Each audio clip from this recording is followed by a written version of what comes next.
Everyone, इस video में हम व्यक्तित्व का अर्थ, उसकी परिभाषा तथा उसके मापन की विधियों के बारे में बात करेंगे। तो शुरू करते हैं आज का टॉपिक।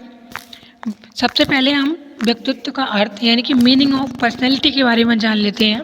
अगर व्यक्तित्व के अर्थ के बारे में बात की जाए तो मनोवैज्ञानिकों ने अलग अलग तरीके से इसको बताया है तथा जो व्यक्तित्व शब्द है पर्सनैलिटी से बना है। पर्सनैलिटी शब्द जो है वो पर्सोना शब्द से बना है, जिसका अर्थ होता है बाहरी नकाब या वेशभूषा। अतः व्यक्ति की जो बाहरी वेशभूषा एवं रंग रूप को हम व्यक्तित्व के अर्थों में प्रयोग किया गया है। पर व्यक्तित्व का यह अर्थ जो है ये एकांगी है, यानी कि हम इसमें एक ही पक्ष को इंक्लूड किया गया है। अनेक ऐसे व्यक्तियों में भी व्यक्तित्व तो होता ही है जो शारीरिक रूप से सुंदर नहीं होते, तो शारीरिक रंग रूप एवं शारीरिक गठन का व्यक्तित्व में महत्वपूर्ण योगदान है। पर व्यक्तित्व में तो सभी कुछ सम्मिलित है, जैसे हमारे थॉट्स क्या हैं, प्रिंसिपल्स क्या हैं, हमारे मानसिक क्षमताएं क्या हैं, हमारी यूनिफॉर्म या हमारी ड्रेस कैसी है, हमारा मेंटल लेयर, हमारी इंटेलिजेंसी कैसी है, हमारा व्यवहार करने का ढंग कैसा है। यह एक अत्यंत व्यापक शब्द है। इसके बाद अगर हम प्रोफेसर अल्पोर्ट की बात करें तो इन्होंने व्यक्तित्व या पर्सनैलिटी विषय पर सबसे पहले प्रकाश डाला था सन 1933 में।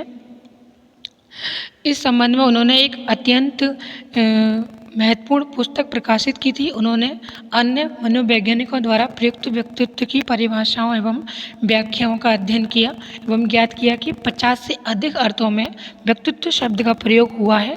उन्होंने स्वयं व्यक्तित्व की कुछ परिभाषाएं प्रस्तुत की। व्यक्तित्व व्यक्ति में मनोदैहिक व्यवस्थाओं का वह गत्यात्मक संगठन है जो वातावरण के साथ उसके अपूर्व अभियोजन का निर्धारण करता है। यह व्याख्या स्पष्ट करती है कि व्यक्तित्व में शारीरिक एवं मानसिक दोनों ही पहलू महत्वपूर्ण हैं एवं यह गुणों का केवल समुच्चय नहीं, उनका समन्वय है। Personality is the dynamic organisation within individual of those psychophysical systems that determine his unique adjustment to his environment। ये अल्पोर्ट द्वारा बोला गया था। अगर हम मेजर्स ऑफ पर्सनैलिटी यानी कि व्यक्तित्व के मापक की बात करें तो इसमें बहुत सारी चीज़ें इंक्लूडेड हैं, जिसमें हम मेन चीज़ों को देखते हैं। प्रश्नावली, जिसको हम क्वेश्चनेयर भी कहते हैं, रेटिंग स्केल, इसके अलावा सोशियोग्राम, प्रक्षेपण विधियाँ, प्रोजेक्टिव टेक्निक्स, जिसके अंतर्गत रोर्सचाक टेस्ट, थीमेटिक टेस्ट तथा word association test method included है। इसके बाद नेक्स्ट है परिवेशात्मक परीक्षण यानी कि सिचुएशनल टेस्ट, शारीरिक परीक्षण फिजियोलॉजिकल टेस्ट, व्यक्ति इतिहास विधि केस हिस्ट्री मेथड, नेक्स्ट है इंटरव्यू तथा नेक्स्ट है साइको एनालिटिक मेथड, लास्ट में 10th नंबर है ऑब्जर्वेशन।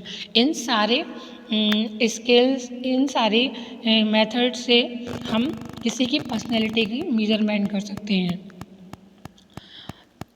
आगे चलते हैं। तो सबसे पहले हम प्रश्नावली की बात करेंगे। प्रश्नावली में क्या होता है, इस विधि में व्यक्ति को कुछ क्वेश्चंस की एक लिस्ट दे दी जाती है एवं व्यक्ति इन प्रश्नों के उत्तर लिखता है। अनेक व्यक्तियों को एक साथ छपी हुई प्रश्नावली देना पॉसिबल है, अतः कम समय में अनेक व्यक्तियों के व्यक्तित्व मापन के लिए सबसे अच्छी मेथड है। ये क्वेश्चनेयर या तो व्यक्ति की इमोशनल या साइकोलॉजिकल अस्थिरता का पता लगाने के लिए प्रयुक्त होती हैं, या किसी विशिष्ट ट्रेट यानी कि शील गुण का पता लगाने या रोग का निदान करने के लिए प्रयुक्त होती हैं। प्रश्नावली में कुछ इस प्रकार के प्रश्न होते हैं। क्या आपको बुरे स्वप्न दिखते हैं? इसका उत्तर हाँ या ना में देना होता है। क्या आप गपशप लगाना पसंद करते हैं? क्या आप काफ़ी चिंतित रहते हैं? क्या आप कोई कार्य आरंभ करके बीच में ही छोड़ देते हैं? हाँ या ना। क्या आप विपरीत योनि के व्यक्ति से बात करने में से कतराते हैं? हाँ या ना। क्या आप लोगों से मिलना जुलना पसंद करते हैं? हाँ या ना। क्या आप दीर्घकाल से किसी रोग से पीड़ित हैं?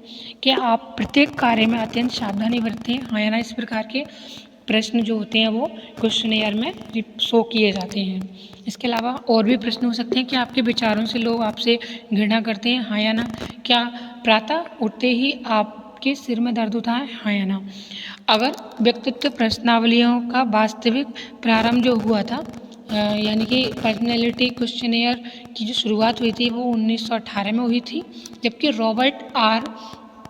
रॉबर्ट आर एस वुडवर्थ ने सैनिकों की संवेगात्मक अस्थिरता का पता लगाने के लिए व्यक्तिगत तथ्य सूची पर्सनल डेट शीट बनाई थी। इसमें 116 क्वेश्चन इन्होंने इंक्लूड किए थे, जिनमें से प्रत्येक का उत्तर हाँ या ना में देना होता था। इसमें विभिन्न शारीरिक लक्षणों, डर, चिंताओं, भावनाओं, अभिवृत्तियों आदि से संबंधित पद हैं। कुछ प्रश्न इस प्रकार हैं: क्या आप प्रायः मूर्छित हो जाते हैं? क्या आप अपने आप को पुष्ट एवं स्वस्थ अनुभव करते हैं? इसी प्रकार की एक सूची बर्निस्टर ने बनाई थी, जिसमें इन्होंने 125 प्रश्न लिए थे। इनका वर्णन हम आगे देखेंगे। अन्य प्रश्नावलियाँ वेल, लिंक, ऑलफोर्ड आदि की हैं। मिनेसोटा बहुपक्षीय व्यक्तित्व सूची तो अत्यंत प्रसिद्ध है, पर भी आधारभूत व्यक्तित्वशील गुण क्या हैं जिनका कि मापन किया जाना चाहिए? इस प्रश्न पर मनोवैज्ञानिकों में बहुत सारी मतभेद हैं। जेपी गिलफोर्ड एवं रुथ बी गिलफोर्ड ने जिन आधारभूत शील गुणों का वर्णन किया है वे हैं: सामाजिक अंतर्मुखी प्रवृत्ति, चिंतन की अंतर्मुखी प्रवृत्ति, पुरुषत्व या प्रभुत्व, संवेगात्मक विषाद आदि। इसके बाद प्रेशे ने संवेगात्मक के मापन के लिए काटने का परीक्षण क्रॉस आउट टेस्ट बनाया है। इसमें अनेक शब्दों की एक सूची दे देते हैं और प्रयोज्य अप्रिय शब्दों को काटता है। इस प्रकार के परीक्षण वास्तव में व्यक्तित्व सूचियों के अंतर्गत नहीं आते। नीचे कुछ हम व्यक्तित्व प्रश्नावलियों का वर्णन किया गया है, उनके बारे में देखते हैं। सबसे पहले देखेंगे बेल एडजस्टमेंट इन्वेंटरी। इसमें क्या होता है, इस सूची के दो प्रतिरूप हैं, एक होता है एडल्ट के लिए, दूसरा होता है स्टूडेंट के लिए। इनकी रचना थर्स्टन व्यक्तित्व सूची के 223 पदों एवं 118 अन्य पदों के आधार पर हुई है। अनुपयुक्त पद निकाल देने पर शेष 140 पद इस सूची में हैं। इसके 4 वर्ग हैं, जिसमें से प्रत्येक में 35 पद हैं। एक गृह सामंजस्य, दूसरा स्वास्थ्य सामंजस्य, सामाजिक सामंजस्य, संवेगात्मक सामंजस्य। प्रणों के लिए बनाए गए प्रतिरूप में से एक अन्य वर्ग भी है, व्यावसायिक सामंजस्य। प्रत्येक का विश्वसनीयता गुणांक इस प्रकार है: गृह सामंजस्य 89, स्वास्थ्य सामंजस्य 80, सामाजिक सामंजस्य 89, संवेगात्मक सामंजस्य 85 एवं पूरी सूची का जो विश्वसनीयता गुणांक है वो 93 है। प्रत्येक वर्ग में कितने पदों पर सही का चिन्ह लगा है, इसके आधार पर फलांकन अत्यंत शीघ्र हो जाता है। इस सूची का वैधकरण करने के लिए प्रत्येक वर्ग का अलग अलग मूल्यांकन किया गया है। इस तदर्थ 400 कॉलेज के विद्यार्थियों से समालाप किया गया है। पूरे परीक्षण का वैधकरण थर्स्टन व्यक्तित्व सूची को कसौटी मानकर किया गया है। वैधकरण गुणांक 0.58 से 0.89 तक थे। वैधकरण करने के लिए एक अन्य विधि भी अपनाई गई थी, जिसमें विद्यार्थियों के समूह पर निर्णय लिया गया था कि यह उनमें अभियोजन संबंधी अंतर बताने में समर्थ हैं या नहीं है। जिन्होंने बेल अभियोजन सूची का प्रयोग किया है, उनका यह अनुभव है कि यह अभियोजन संबंधी कठिनाइयों को बताने में पूर्ण सक्षम है। इस सूची से अपराधी बालकों एवं बालिकाओं का भी परीक्षण किया गया है, पर इनकी वैधता काफ़ी विवादास्पद है।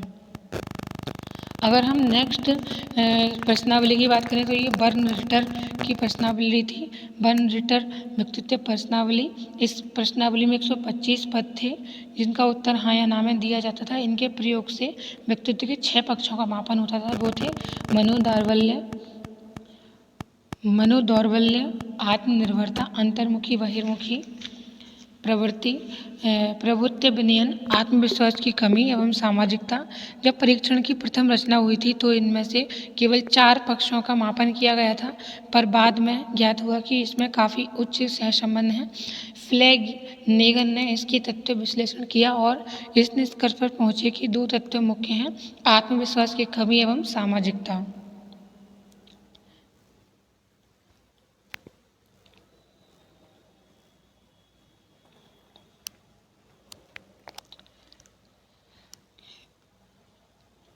इसमें इस प्रकार के प्रश्न हैं: क्या आप प्रायः दिवा स्वप्न देखते हैं, हाँ या ना? क्या बिना दूसरों पर निर्भर रहे आप स्वयं काम करना चाहते हैं, हाँ या ना? क्या बिना अपमान का अनुभव किए आप अपनी आलोचना कर सकते हैं, हाँ या ना? 6 व्यक्ति पक्षों के मापन के लिए अलग अलग फलांकन विधियां हैं। प्रथम 4 पक्षों का विश्वसनीयता गुणांक 0.9 के लगभग है। इस प्रश्नावली के परिणामों का जो वैधकरण करने के लिए कोई उचित कसौटी प्राप्त नहीं है, अतः इसकी वैधता संदेहजनक है। बर्न रिटर ने जिन अन्य परीक्षणों के आधार पर अपनी प्रश्नावलियां बनाई थी, उनके फलांकनों एवं परीक्षणों के फलांकों के बीच सहसंबंध गुणांक प्रस्तुत किए। ये 4 पूर्व रचित प्रश्नावलियां थीं। थर्नस्ट व्यक्ति सूची, बर्न रिटर आत्मनिर्भरता मापदंड, लेयर्ड अंतर्मुखी परीक्षण एवं आलपोर्ट प्रभुत्व विनयन। बर्न रिटर सूची के संबंध में अनेक अध्ययन हुए हैं, पर इनके परिणाम स्पष्ट नहीं हैं। संवेगात्मक सामंजस्य न कर सकने वाले व्यक्तियों का पता लगाने में ये उपयुक्त हैं। अगर हम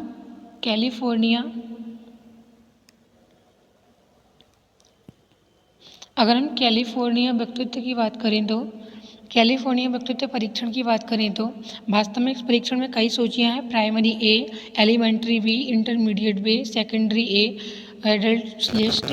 प्रत्येक भाग में फलांकन 2 मुख्य आधार पर हैं: आत्म अभियोजन, आत्मनिर्भरता, व्यक्तिगत महत्ता, व्यक्ति स्वातंत्रता आदि।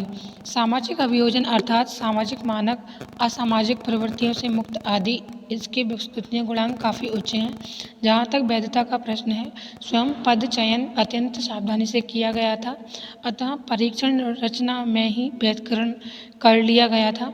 पद चयन विशिष्ट परिस्थितियों के प्रति अभियोजन प्रक्रियाओं के अध्ययन के परिणामों को ध्यान में रखकर किया गया।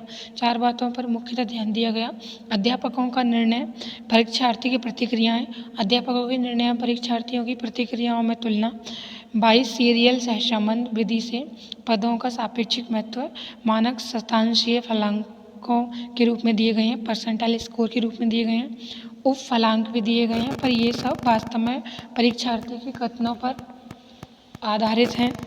वास्तव में परीक्षार्थी वही कहते हैं या उत्तर देते हैं जो वह अनुभव कर रही हो या नहीं कहा जा सकता। तो आज हमने इसके व्यक्तित्व के प्रश्नावली के बारे में जाना। अगले वीडियोज़ में हम रेटिंग स्केल तथा सोशियोग्राम, प्रक्षेपण विधियाँ, परिवेशात्मक परीक्षण, शारीरिक परीक्षण, व्यक्ति इतिहास विधि, साक्षात्कार, मनोविश्लेषण विधि, निरीक्षण आदि के बारे में बात करेंगे। मिलते हैं नेक्स्ट वीडियो में नेक्स्ट टॉपिक के साथ। तब तक के लिए नमस्कार।